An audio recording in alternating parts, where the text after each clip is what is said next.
يا مساء الخير ويا مساء العافية والسعادة وراحة البال على قلوب متابعاتي. شلونكم؟ شخباركم؟ إن شاء الله تكونون بخير وصحة وعافية. رجعت لكم بفيديو جديد وروتين جديد، إن شاء الله يعجبكم.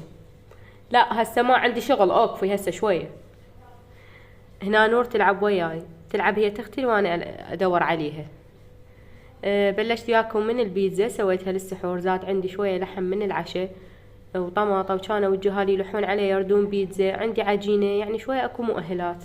صح زيتون واكو، بس صارت والله بيتزا طيبة والحمد لله والشكر، رهمناها. هاي اسمها بيتزا الفقراء او بيتزا تمشية حال، شو يسمونها.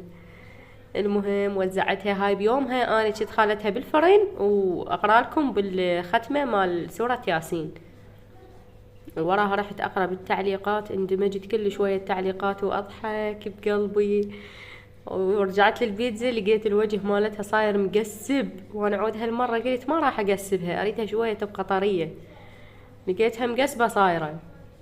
بس الحمد لله والشكر على كل حال، كانت طيبة والله. وكلوها الجهال، لان تدرون بعد الصبح يضلون شنو الشي اللي ياكلونه، شوية يدورون اشياء ياكلوها، لانه احنا صايمين وما بينا حيل. فخلصوا والله بيها وقت هواية، يعني ارتاحت من يمهم، ما قمت وطبخت وسويت، كلوا البيتزا الصبح. وهنا رشيت عليها الجبنة. وأريد اليوم أنظف وياكم الثلاجة. البارحة جاني مسواق وميتة تعب هالكانة، بين الصداع مالت الانفلاونزا، بين التعب مالت الصيام، بين الفرة. فد مرة تعبانة، بس أريدكم ما تنصدمون من الشكل، لأن الصراحة جبت المسواق وقبل خليته بالثلاجة وقلت باكر أنظفه. أعزل المسواق لأن أنا ما أحبه يبقى بهاي العلاليق السود، أصلا هي مو زينة. فقلت اصفيه باكر ان شاء الله اذا الله جعلنا طيبين. شوفوا شلون اخذت لون من عندي ومن الاطراف، لانه القالب مدهون زيت يعني هوايه، فصارت مثل اليابسه. بس والله من تركتها شويه لا صارت طريه، يعني شويه على ما شلون تقولون حرارتها بردت شويه، راحت منها الحراره، لا صارت زينه طريه. اليوم ان شاء الله ينزل لكم الفيديو من وقت، مو مثل البارحة يبقى التحميل يعني سنة. شوفوا بنات، هاي الفيتامينات حاليا جاي اخذ من عتن، بس مو معناتها انتو تروحون تاخذون من عتن، انا بس جاي اراويكم شكلهن. شوية هذا من الاي للزت، هذا كلش زين، انا مجربته. يعني اخذت من عند العام، او اقل لا مو العام، اقل من هاي الفترة كنت تاخذ من عنده. يعني فد مرة ما اقدر اقوم ولا اقدر اتحرك، بيوم اللي اخذ من عنده حباية وحباية من فيتامين دي. يعني حتى الخلق الواهس احس يعني زينة، عندي واهس. خلنا اسد الباب، انا مود الصوت ما يجينا. المهم فقلت لكم احس يعني شلون عندي طاقة، عندي يعني نشاط، اقدر اقوم اقدر اتحرك. فالصراحة كل زين هذا من الاي للزت، عن تجربة انا مجربته.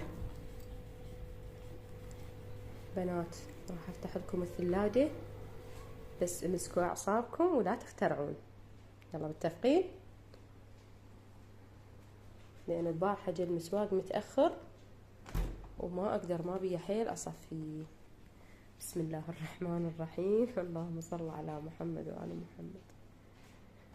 صايرة كارثة، انقلاب. بس ايش راح اسوي؟ راح اصفي كل شي واخليها فلة شمعة ماكو، اخليها تنور وتزهزه من الترتيب والنظافة. وعزل المسواق وياكم. هذا مسواق الاسبوع الاول من رمضان. طبعا هذا ما استغنى عنه دائما، هذا السطل مالت الروبة، ابد ما نقدر بدونه، لان هو بيه كمية هواي، والروبة بيه ثخينة، فواحد يقدر يخففها، يسويها زلاطة بالزلايط هيش مقبلات، يسويها لبن. بعد شنو عندنا؟ هذا العصير هم اليوم اجا دوره. عندي هذا الطرشي اريد احطه بحافظه. يلا بعد حتى ما يطول الفيديو عليكم، خل اسده واخذكم لهناك شلون نصفيه هنا وياكم سوية، لين وحدي ما اقدر، اكيد احتاج مساعدتكم لين صار كارثة. طبعا جرس الانذار ما يسكت لانه صارها هواي مفتوح. هسه فرغتها، شوفوا حتى لقيت هذا الطرش متبدي هنا.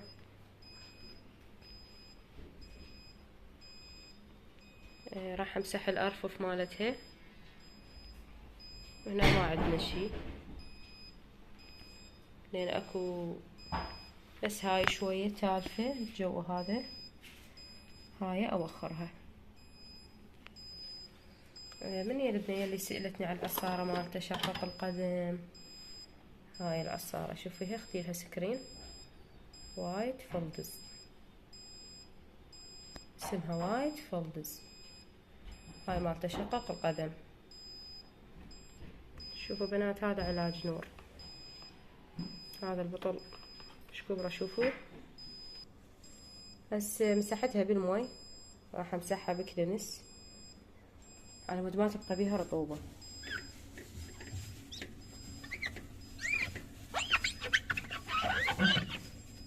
طبعا هالايام بهاي الفترة صعب واحد يشتري الحاجة، فالافضل والاحسن انه يحافظ عليها قد ما يقدر، لان الصراحة الاشياء كلها غالية، السلع كلها غالية، فاللي عنده فد شي زين يعني يحافظ عليه.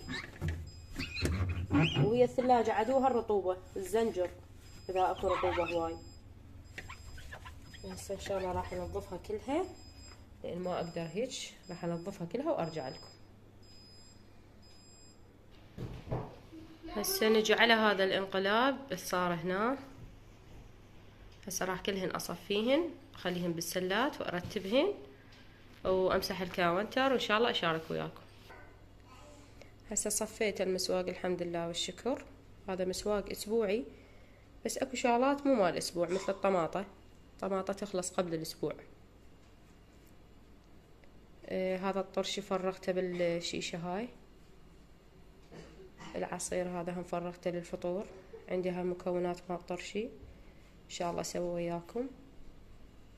وعندي ذني باذنجانات قديمات ذابلات، راح اسويهن باذنجانية وياهن هاي الفلفلاية، هاي هم ذابلة قديمة، هم راح اسويها وياهن. والحمد لله والشكر، وربي يرزق كل محروم ان شاء الله، وكل من ما عنده، وكل من رزقه قليل، بحق محمد وآل محمد. هسه شنو؟ اروح اشيك على القدر مال الشوربة، اليوم شوربة هواي. بسم الله الرحمن الرحيم. هنا سويت لهم طبعا هاي اللقطة طلعت لكم من التصوير مال ثاني يوم يعني. فهنا سويت لهم مخلمة على مود شوية هم يعني يقوون نفسهم، البياض كلش مفيد للأطفال، فأنا أحب إن هم ياكلون أكل صحي وأكل يغذيهم ويفيدهم، حتى لو هم ما يقبلون بالأكل اللي أنا أسويها. يعني مثل هسه هاي المخلمة أرش عليها جبن موتزاريلا، أخلي عليها زيتون شوية فلفل، يصير طعمها مثل البيتزا فيحبوها كلش. بس هالمرة ما سويت، هي بس المخلمة، قلت خل أسوي لهم مخلمة على مود شوية يتقوون، لأن هم دراسة ودوام، يعني هم ما لهم ذنب خطية بالصيام ولا امتحانات وهاي السوالف، يعني لازم ياكلون فشي يقويهم.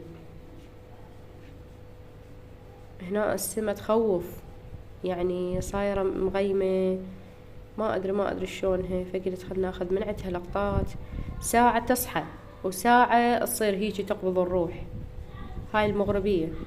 فقلت خل ناخذ شوية لقطات من عندها. دائما احب اصور السما والطيور، بس هالمرة الطويرات ما اجن على مود اصورهن، كل مرة يجن واقولهن تعالن الله جابشن خلنا اصورشن شوية، المنظر مالتهن يعني يحسس الواحد بالحياة من تشوفونهن يرفرفن شحالاتن.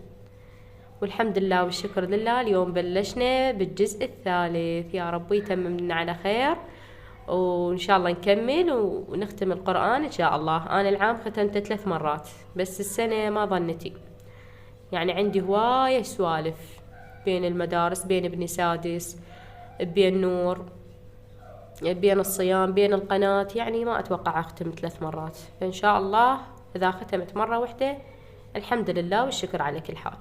أنا شو أسوي؟ مثل ما قلت لكم، أقسمه قسمين، أقرأ 10 ورقات، العفو 10 صفحات ورا صلاة الظهر، و10 صفحات ورا صلاة الليل. لهنا أقولكم مع ألف سلامة، لا تنسوني من اللايك، ومع ألف سلامة.